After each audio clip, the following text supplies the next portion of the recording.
সুপ্রিয় শিক্ষার্থী, আশা করি সবাই ভালো আছো, সুস্থ আছো, নিরাপদে আছো। গত পর্বে আমি তোমাদের সাথে আলোচনা করেছিলাম বাইনারি ও হেক্সাডেসিমালের পারস্পরিক রূপান্তর নিয়ে। তো আজকের পর্বে আমি তোমাদের সাথে মূলত আলোচনা করব অক্টাল ও হেক্সাডেসিমালের রূপান্তর বিষয়ে, পারস্পরিক রূপান্তর বিষয়ে। তো ভিডিওতে যাওয়ার আগে তোমাদের কাছে অনুরোধ থাকলো, তোমরা যারা এখনো আমার চ্যানেলটি সাবস্ক্রাইব করনি তারা খুব দ্রুত চ্যানেলটি সাবস্ক্রাইব করে রাখবে এবং পাশে থাকা বেল আইকনটিতে প্রেস করে রাখবে, যাতে নতুন কোনো ভিডিও আপলোড হলে সাথে সাথে তোমাদের কাছে নোটিফিকেশন চলে যায়। আর যারা ইতিমধ্যে আমার চ্যানেলটি সাবস্ক্রাইব করেছো তাদেরকে আন্তরিকভাবে ধন্যবাদ জানাচ্ছি। তো চলো আমরা কথা না বাড়িয়ে আমাদের কাজে চলে যাই। তো আজকে মূলত আমি তোমাদের সাথে আলোচনা করব অক্টাল থেকে কিভাবে আমরা হেক্সাডেসিমালে রূপান্তর করতে পারি। তো অক্টাল থেকে হেক্সাডেসিমালে রূপান্তর এর কিভাবে আমরা করতে পারি সেই বিষয়ে বলার আগে আরেকটা কথা বলতে চাই। বিগত দুটো ভিডিও অর্থাৎ বাইনারি ও অক্টালের যে পারস্পরিক রূপান্তর এবং বাইনারি ও হেক্সাডেসিমাল এর পারস্পরিক রূপান্তর বিষয়ক যে দুটো ভিডিও ছিল, সেই দুটো ভিডিও তোমরা যারা এখনো দেখোনি তারা দেখে আসবে। আর যারা দেখেছো তাদেরকে আন্তরিকভাবে ধন্যবাদ জানাচ্ছি, কারণ এই দুটো ভিডিওতে যে টিপসগুলো তোমাদের সাথে শেয়ার করা হয়েছে সেই টিপসগুলো আমাদের আজকের ভিডিওতে কাজে লাগবে, অর্থাৎ আজকের লেকচারে আমাদের এটা ব্যবহার করতে হবে। তো চলো শুরু করা যাক। অক্টাল থেকে হেক্সাডেসিমালে রূপান্তর। অক্টাল থেকে হেক্সাডেসিমালে রূপান্তরের ক্ষেত্রে আমাদের এই সিকোয়েন্সটা একটু মনে রাখতে হবে। আমি সিকোয়েন্সটা এখানে লিখে দিচ্ছি ছোট করে। অক্টাল থেকে আমরা যদি হেক্সাডেসিমালে রূপান্তর করতে চাই, সেক্ষেত্রে আমাদেরকে অবশ্যই সর্বপ্রথম অক্টাল সংখ্যাটাকে, যেটা আমাদের প্রশ্ন দেওয়া থাকবে, সেটাকে বাইনারিতে রূপান্তর করতে হবে এবং বাইনারিতে রূপান্তর করার পর সেই বাইনারি নাম্বারটা থেকে আমরা পরবর্তী ধাপে হেক্সাডেসিমাল যে নাম্বারটা, অর্থাৎ সমতুল্য যে হেক্সাডেসিমাল নাম্বারটা, সেটা পেতে পারি। তো এইখানে এই ধাপগুলো অনুসরণ করেই আমাদের অক্টাল থেকে একটা সংখ্যাকে হেক্সাডেসিমালে রূপান্তর করতে হবে। তো এক্ষেত্রে যেটা করতে হবে, লক্ষ্য করো, আমরা অক্টাল বাইনারি পারস্পরিক রূপান্তরের ক্ষেত্রে এই অংশটুকুর কাজ করেছি আমরা, এবং অক্টাল থেকে হেক্সাডেসিমাল রূপান্তরের ক্ষেত্রে বাইনারি থেকে হেক্সাডেসিমাল রূপান্তরের ক্ষেত্রে আমরা এই অংশটুকুর কাজ করেছি। তো এখানে দুটো রূপান্তরই সম্মিলিতভাবে ব্যবহার হবে, অর্থাৎ সর্বপ্রথম আমরা যেটা করব সেটা হলো অক্টাল থেকে বাইনারিতে রূপান্তর করব, এবং অক্টাল থেকে বাইনারিতে রূপান্তর করতে গিয়ে অক্টাল যে সংখ্যাটা আমাদের দেওয়া থাকবে সেই অক্টাল সংখ্যাটার প্রত্যেকটা ডিজিটকে আমরা সমতুল্য 3 বিটের বাইনারি সংখ্যায় রূপান্তর করব। অর্থাৎ অক্টাল যে সংখ্যাটা দেওয়া থাকবে তার প্রত্যেকটা ডিজিটকে আমরা সমতুল্য 3 বিটের বাইনারি সংখ্যায় রূপান্তর করব। অর্থাৎ রূপান্তর করার পরবর্তীতে যে বাইনারি ফরম্যাটটা আমাদের আসবে, অক্টাল সংখ্যাটার সমতুল্য যে বাইনারি ফরম্যাটটা আসবে 3 বিটের, সেটা থেকে 4 বিট করে গ্রুপ করে নিব বাইনারি বিটগুলোকে, এবং সেই 4 বিটের যে গ্রুপ থাকবে, বাইনারি বিটের গ্রুপ থাকবে, সেই গ্রুপের সমতুল্য হেক্সাডেসিমাল ডিজিটগুলোকে আমরা নির্ণয় করব, এবং সেগুলো পাশাপাশি বসিয়ে আমরা সমতুল্য যে হেক্সাডেসিমাল সংখ্যাটা সেটা পেয়ে যাব। তো আশা করি তোমরা অনেকেই হয়তো ইতিমধ্যে বুঝে গেছো কিভাবে কাজটা করতে হবে। তো যারা বুঝতে পারোনি তারা, আমি আশা করছি আমি প্র্যাকটিক্যালি যখন এই সমাধানটা করব, তোমরা এটা তোমাদের কাছে সহজ মনে হবে। তো চলো কথা না বলে আমরা মূল কাজে চলে যাই। তো এখানে যে বিষয়টা, সেটা যেহেতু এখানে দেখছি আমরা দুটো ধাপে কাজ করতে হবে, ফেজ 1 এটা এবং ফেজ 2 এটা। তো আমরা দুটো ধাপে যেহেতু কাজগুলো করার ক্ষেত্রে আমাদেরকে দুটো ধাপেই কাজটা করার ক্ষেত্রে একটু সাবধান থাকতে হবে। প্রথমেই ফেজ 1 এর কাজটা করে নিতে হবে। তো এক্ষেত্রে আরেকটা বিষয় বলে রাখি, আমরা হেক্সাডেসিমাল এবং বাইনারি পারস্পরিক রূপান্তরের ক্ষেত্রে একটা কথা আমি তোমাদেরকে বলেছিলাম মনে রাখার জন্য, অর্থাৎ হেক্সাডেসিমালের ক্ষেত্রে 10 থেকে 15 পর্যন্ত যে সংখ্যাগুলো থাকে সেই সংখ্যাগুলোকে অ্যালফাবেট দ্বারা প্রকাশ করা হয়। তো এই বিষয়টা তোমাদের মাথায় রাখতে হবে। অর্থাৎ আমরা একে এখানে প্রকাশ করি, হেক্সাডেসিমালের ক্ষেত্রে 10কে আমরা প্রকাশ করি এ দিয়ে, আর এর পরবর্তীতে এভাবে পর্যায়ক্রমে আমরা 15কে প্রকাশ করি এফ দিয়ে। তো এই সিরিয়ালটা আমাদের একটু মনে রাখতে হবে, যাতে আমরা কাজ করার সময় সুবিধা পাই। আর আরেকটা বিষয় যেটা, সেটা ছিল আমরা বাইনারিতে যেহেতু রূপান্তরটা করছি, অর্থাৎ অক্টাল থেকে হেক্সাডেসিমালে রূপান্তর করার ক্ষেত্রে যেহেতু আমরা মিডল যে নাম্বার সিস্টেম বাইনারি ব্যবহার করছি, সেই কারণে আমরা বাইনারির যে স্থানীয় মানের একটা ব্যাপার ছিল, আমরা যে একটা ফরম্যাট লিখেছিলাম গত দুটো ভিডিওতে, সেই বিষয়টা আমাদের মনে রাখতে হবে। কারণ এখানে আমরা 3 বিটের সমতুল্য বাইনারিতে রূপান্তর করব, বা বাইনারিতে রূপান্তর করার পর সেখান থেকে 4 বিটের গ্রুপ করে নিয়ে তার সমতুল্য হেক্সাডেসিমাল ডিজিটগুলো নির্ণয় করব। তো সেক্ষেত্রে আমাদের এটা কাজে লাগবে। তো আমি শুরুতে এখানে লিখে রাখছি বিষয়টা 1 2 4। আর আরেকটা বিষয় যেটা আমাদের 4 বিটের জন্য যেটা প্রয়োজন হবে সেটাও আমি এখানে লিখে রাখছি 1 2 4 8। আমি দুইটা আলাদা আলাদা করে লিখে রাখলাম যাতে কাজ করতে সুবিধা হয়।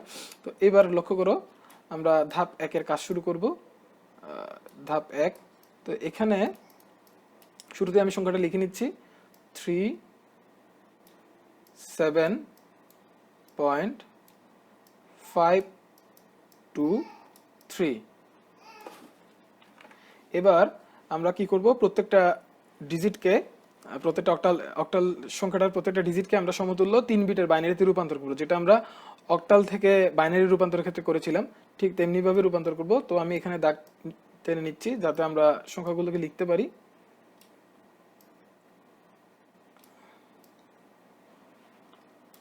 তো এক্ষেত্রে লক্ষ্য করো 3, তাহলে 3কে আমরা কিভাবে লিখতে পারি, 2 আর 3, 2 আর 1 এই দুটো পজিশনকে যদি আমরা বিবেচনা করি সেক্ষেত্রে 3 তৈরি হয়ে যাচ্ছে। আর শূন্য দিয়ে দিচ্ছি আমি এখানে, তাহলে এটাতে আমরা কত লিখতে পারি, 0 1 1। তাহলে 2 এর জন্য কি হবে, শুধুমাত্র 2 কে নিলে হচ্ছে, তাহলে বাকি দুটো পজিশন 0 রাখবো, তাহলে 0 1 0। এর পরবর্তীতে 5 কে নেওয়ার জন্য 4 আর 1 এই দুটো পজিশনকে আমরা যদি বিবেচনা করি তাহলে হচ্ছে, তাহলে আমরা 4 এর জন্য এখানে 1 নিচ্ছি আর 2, অর্থাৎ এভাবেই লিখতে হবে আমাদের বিষয়টা। তাহলে 1 0 1। এর পরবর্তীতে 7 এর ক্ষেত্রে দেখো তিনটা পজিশনে কিন্তু আমাদের বিবেচনা করতে হবে, 4 4 দিয়ে 6 6 1 7, এটার সাথে আমরা আগে থেকেই পরিচিত ছিলাম। এরপর হচ্ছে 3 এর ক্ষেত্রে 0 1 1। তো আশা করি তোমরা বুঝতে পেরেছো, অর্থাৎ আমরা প্রথম ধাপের কাজটা কিন্তু ইতিমধ্যে শেষ করে ফেলেছি। এবার এই যে প্রথম ধাপের কাজটা আমাদের এটা শেষ হয়ে গেছে, অর্থাৎ আমরা বাইনারিতে রূপান্তর করে ফেলেছি। তো এবার একটু লক্ষ্য করো, আমরা দ্বিতীয় ধাপের কাজ শুরু করব, ধাপ 2। তো সংখ্যাটাকে আমরা আবার লিখব। তাহলে আমরা জানি যে সংখ্যাটাকে কিভাবে লিখতে হয়, এমএসবি পজিশন থেকে শুরু করতে হয়। তো এটা আমাদের এমএসবি পজিশন, তাহলে আমরা সংখ্যাটা ওভাবে লিখছি। লক্ষ্য করো 0 1 1 1 1 1। এখানে একটা ফ্র্যাকশনাল পয়েন্ট আছে, আমি পয়েন্টটা দিয়ে দিচ্ছি। এর পরবর্তীতে 1 0 1। এর পরবর্তীতে 0 1 0। এর পরবর্তীতে হচ্ছে সর্বশেষ যেটা এলএসবি পজিশনে যেটা আছে সেটা হচ্ছে 0 1 1। আশা করি তোমরা বুঝতে পেরেছো, সংখ্যাটা লিখে ফেলেছি।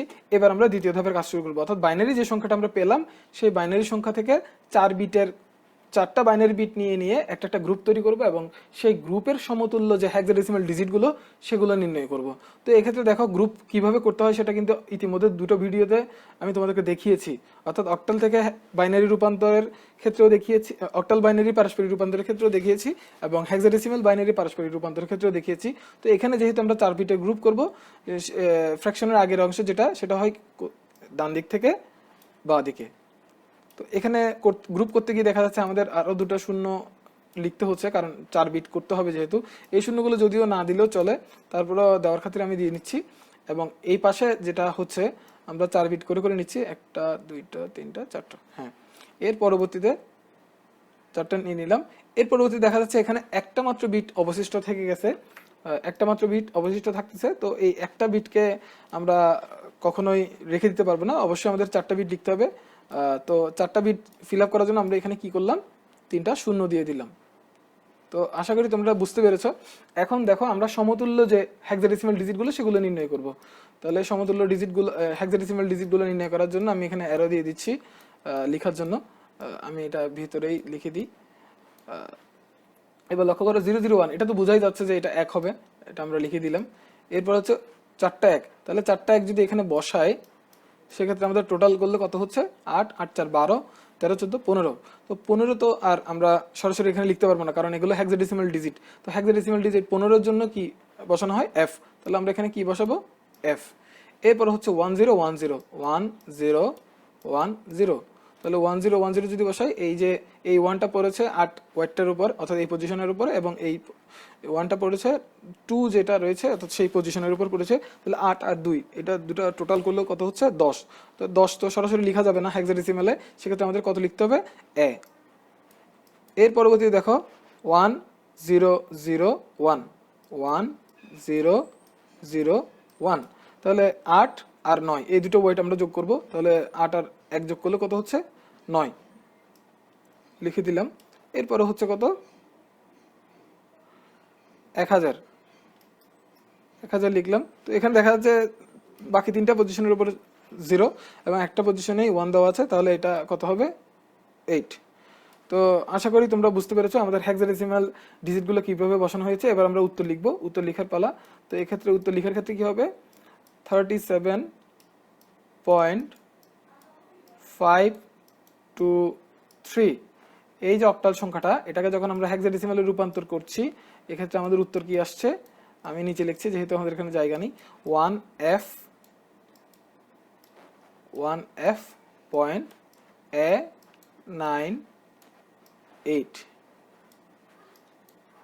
এটা হচ্ছে আমাদের সেই হেক্সাডেসিমাল সংখ্যাটা, অর্থাৎ 37.523 যে অক্টাল সংখ্যাটা রয়েছে তার সমতুল্য যে হেক্সাডেসিমাল সংখ্যা সেটা আমরা নির্ণয় করতে পেরেছি। তো আশা করি তোমরা বুঝতে পেরেছো কিভাবে আমরা একটা অক্টাল সংখ্যাকে হেক্সাডেসিমাল সংখ্যায় রূপান্তর করতে পারি।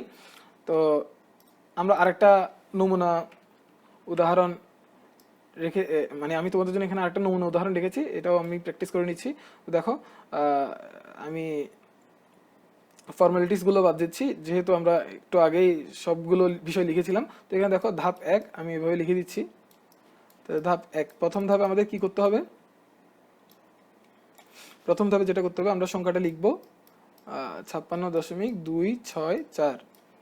এটাকে আমরা কি করব, প্রত্যেকটা ডিজিটকে 3 বিট করে বাইনারিতে রূপান্তর করে নিব, প্রত্যেকটা অক্টাল ডিজিটকে। তো আমি লিখে নিচ্ছি যাতে এখানে 3 বিটের বাইনারি ডিজিট সংখ্যাটা বসানো যায়। তো 4 এর ক্ষেত্রে কি হবে, আমি এখানে লিখে নিচ্ছি 1 2 4, আমি এখানে লিখে নিলাম সেটা। আর এখানে 1 2 4 8 লিখে নিলাম। এরপর দেখো 4, তাহলে 4 এর জন্য এখানে শুধু 4 এর যে পজিশনটা রয়েছে সেখানে আমরা 1 বসিয়ে দিলে, বাকি দুটোতে যদি 0 বসিয়ে দিই তাহলে আমাদের বাইনারি সংখ্যাটা তৈরি হয়ে যাচ্ছে 3 বিটের অর্থাৎ 100। এর পরবর্তীতে কত 6, তাহলে 4 আর 2 অর্থাৎ 1 1 0 এভাবে নিতে হবে, কারণ 4 আর 2 যোগ করলেই তো 6 হচ্ছে, তাহলে 1 1 0। এর পরবর্তীতে হচ্ছে 2, শুধুমাত্র 2 নিলে হচ্ছে, তাহলে 0 1 0। এর পরবর্তীতে হচ্ছে 6, 6 তো একবার এখানে নির্ণয় করেছি ইতিমধ্যে আমরা 1 1 0। এর পরবর্তীতে হচ্ছে কত 5, 5 এর জন্য 4 আর 1 নিলে হচ্ছে অর্থাৎ 1 0 1। তো আশা করি তোমরা বুঝতে পেরেছো কিভাবে আমরা 3 বিটের বাইনারি সংখ্যাগুলো এখানে লিখলাম। তো এবার আমাদের ধাপ 2 এর কাজ করতে হবে। ধাপ 2, তো এক্ষেত্রে আমাদের কি করতে হবে, সংখ্যাটাকে লিখতে হবে, এমএসবি থেকে শুরু করতে হবে। তাহলে এখানে আমাদের এমএসবি হচ্ছে কত 5, 5 এর জন্য যে সমতুল্য যে 3 বিটের বাইনারি সংখ্যাটা আছে সেটা লিখতে হবে। তো 1, আমি একটু এই পাশে জায়গা রাখছি যদি কখনো বিট নেওয়ার প্রয়োজন হয় তাতে আমি লিখতে পারি 1 0 1 1 1 0 পয়েন্ট, অর্থাৎ এখানে ফ্র্যাকশনাল পয়েন্ট বসবে 0 1 0 1 1 0 এবং 4 এর জন্য 1 0 0। তো একটু বেশি ঘন হয়ে গেছে, অর্থাৎ মাঝখানে কোনো ফাঁকা রাখার সুযোগটা পাইনি আমি এখানে যেহেতু রাফ করছি। তো একটু লক্ষ্য করো, এবার আমরা কি করব, 4টা 4টা করে বাইনারি বিট নিয়ে গ্রুপ তৈরি করে ফেলবো। তাহলে ফ্র্যাকশনের আগে যেটা হয় সেটা হচ্ছে কি, পূর্ণ সংখ্যার ক্ষেত্রে যেটা হয় সেটা হচ্ছে ডান থেকে বামে। তাহলে ডান থেকে বামে 4টা নিয়ে নিলাম বিট, এরপর আর 2টো বিট বাকি আছে। তাহলে আর 2টো বিট যেহেতু আমাদের প্রয়োজন হচ্ছে আমরা এগুলো 0 দিয়ে ফিল আপ করে দিলাম। এরপরে ফ্র্যাকশনের পরের দিকে কি হয়, উল্টা কাজটা হয়, অর্থাৎ বাম দিক থেকে ডান দিকে যাবে। তাহলে এক্ষেত্রে আমরা 4টা বিট নিলাম, আরও 4টা বিট নিলাম।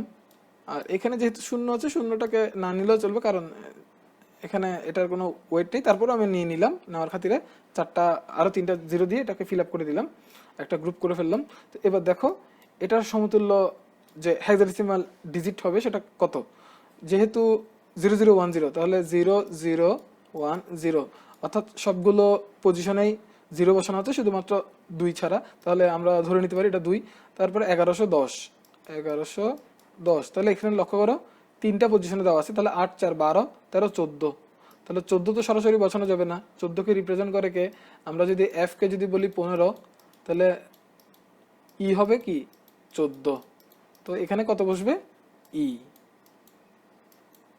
এর পরবর্তীতে এটা কত 0 1 0 1 0 1 0 1, তাহলে 0 1 0 1, তাহলে 1 আর 1 দুটো 1 পড়েছে, একটা পজিশন 4 এর উপরে এবং আরেকটা পজিশন 1 এর উপরে, তাহলে 4 আর 1 টোটাল করলে কত হচ্ছে 5। এরপরে হচ্ছে কত 1 0 1 0 1 0 1 0, সেটা তো নিশ্চয়ই 10 হবে, আর 10 হলে কত হবে কারণ দেখো 1 0 1 0, তাহলে এর পরবর্তীতে শূন্যটা না দিলেও চলে, তাও আমরা দিয়ে দিলাম। তাহলে এটা উত্তরটা কি হচ্ছে, এটার উত্তরটা হচ্ছে আমি উত্তরটা এই পাশে লিখি, এটার উত্তরটা হচ্ছে 56.264, এটা আমাদের অক্টাল সংখ্যাটা, এবং এটাকে যখন আমরা হেক্সাডেসিমালে রূপান্তর করছি 2e.5a। তো আশা করি তোমরা এটা বুঝতে পেরেছো কিভাবে আমরা নির্ণয় করলাম একটা অক্টাল সংখ্যাকে কিভাবে হেক্সাডেসিমালে রূপান্তর করব আমরা। তো আশা করি তোমরা এটা বুঝতে পেরেছো প্রত্যেকটা বিষয়ই আমি যেভাবে বলেছি। তো এই পর্যায়ে তোমাদের জন্য দুটো অনুশীলন রেখেছি আমি, একটা মূলত দুটোই হচ্ছে অক্টাল সংখ্যাকে হেক্সাডেসিমালে রূপান্তর করতে হবে। তো পরবর্তী ভিডিওতে আমরা দেখব কিভাবে হেক্সাডেসিমাল সংখ্যাকে অক্টালে রূপান্তর করতে হয়। তো পরবর্তী ভিডিও দেখার আমন্ত্রণ রইল। সেই পর্যন্ত সবাই ভালো থাকবে, সুস্থ থাকবে। আর ভিডিওটা যদি ভালো লাগে থাকে তাহলে একটা লাইক করবে, একটা কমেন্ট করবে এবং এটা ভিডিওটা সবার কাছে শেয়ার করবে। ধন্যবাদ সবাইকে।